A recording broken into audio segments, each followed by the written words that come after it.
All right, we need to make some bundles today. Well, I need to make some bundles and get the roadside stand reloaded. And I went and grabbed off of the one stack a little ash, and then I have some poplar, which is popular for campfire wood, at least in some parts of the country. One of them being right around here. So I have some ash and poplar that I am going to bag up with my bags that I went with. I didn't get the bags with the logo across them this time because I kind of figured that if people are coming to my firewood stand, and that's the only thing that's on the stand is firewood, they probably know what's in the bag. But I don't know. We're gonna see how these things sell. The unmarked, unlabeled bags. Before in the past I had the bags that had firewood right across the front of it here. Those I do not have this time. I kind of want to clear this thing out a little bit and get some room to just put the bags right back in the bucket and then take them right up to the stand. So I gotta make a few here, clear out some room.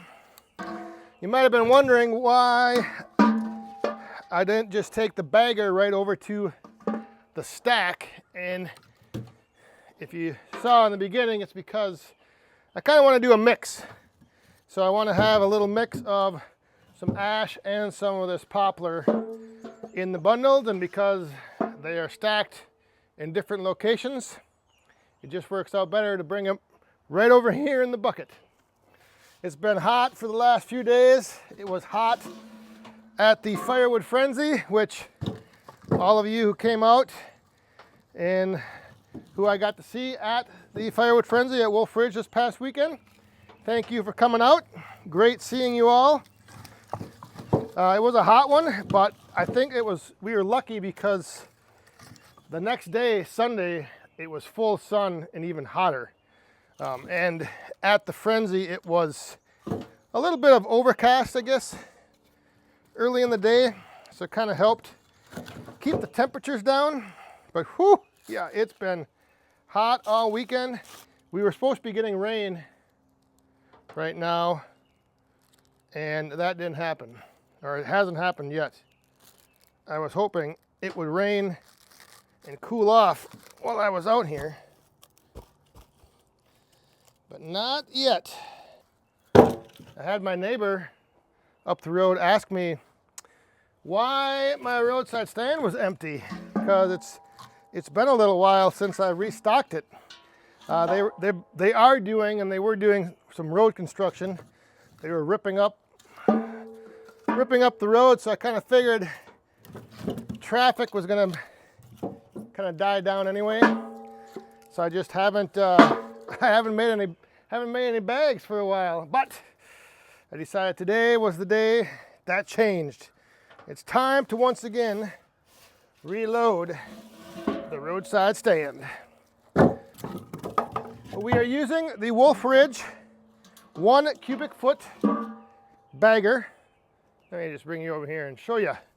The Wolf Ridge 1 cubic foot bagging station. And this thing, in my opinion, just makes bagging firewood a lot easier. You don't have to fight with the bag snagging. I did start out using a bucket or a trash can with the bottom cut out, and that worked good too, but this just is a lot better. The bag fits on here nicer.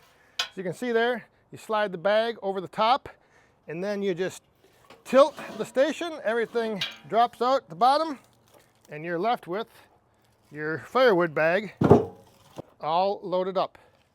And then what I usually do is add maybe one more piece, just because nobody likes saggy bags, even though some will say that this bag still has a little sag to it.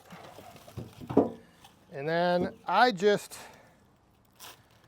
take this drawstring here and I just tie it like that Hopefully you can see that. And that's how I leave it. I don't do another knot just because then it's easier to open. And if it's easier to open, my thought is that then there's a better chance that the customer will possibly return it. So some people will tie like full knots, double knots or whatever you want to call that.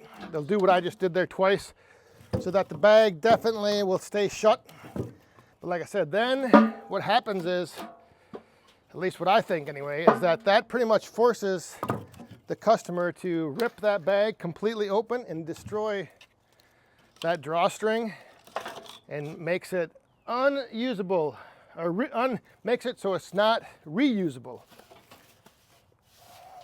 And there we have it. 1, 2, 3, 4, 5, 6, 7, 8, 9 bags with 1 piece left over.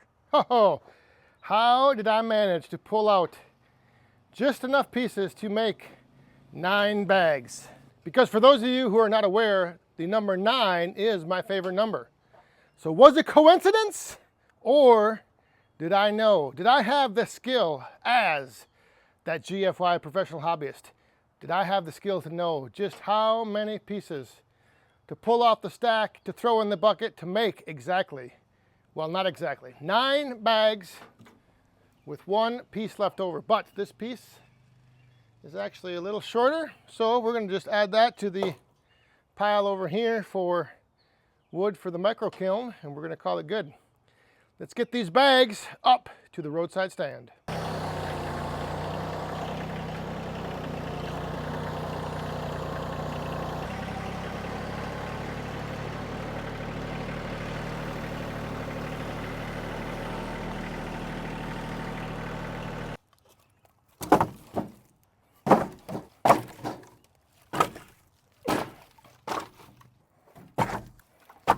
Roadside stand restock complete.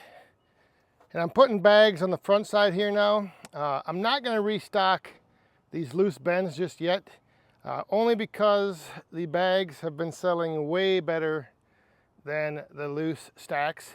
For now, just the bags, just going to see how this goes, because like I said, the road out here, they ripped this all up. It's all tore up, bumpy as heck. So the traffic has kind of died down coming down our street. So that is why for now I am just putting out these 9 bags, and we will see how they sell. Beforehand, like I mentioned, it was always the bags selling. And I had a loose stack sitting here. I had 2 of them that sat there for the longest time. And so I just decided just going to put out the bags, because in the summer they seem to sell the best. Come this fall and winter, I probably will restock the loose stacks then with like oak and more heating wood, because I think the people who generally buy those loose stacks use them for heating. All right, and the other thing that I was just thinking about on the drive back into the wood yard is that with the loose stacks, that's actually, so on the roadside stand I make more from the bags than I do the loose stacks. So the bags are definitely the more profitable of the 2. But then when you throw in the mini firewood into the mix, that's why I don't even know if the roadside stand, what the future of that will hold. Once I run out of the bags that I have, I don't know, the roadside stand might become, it may be restocked less and less, just because it's kind of been pushed to the back burner. And on the back burner is where it might sit, because on the front burner there's bigger fish to fry.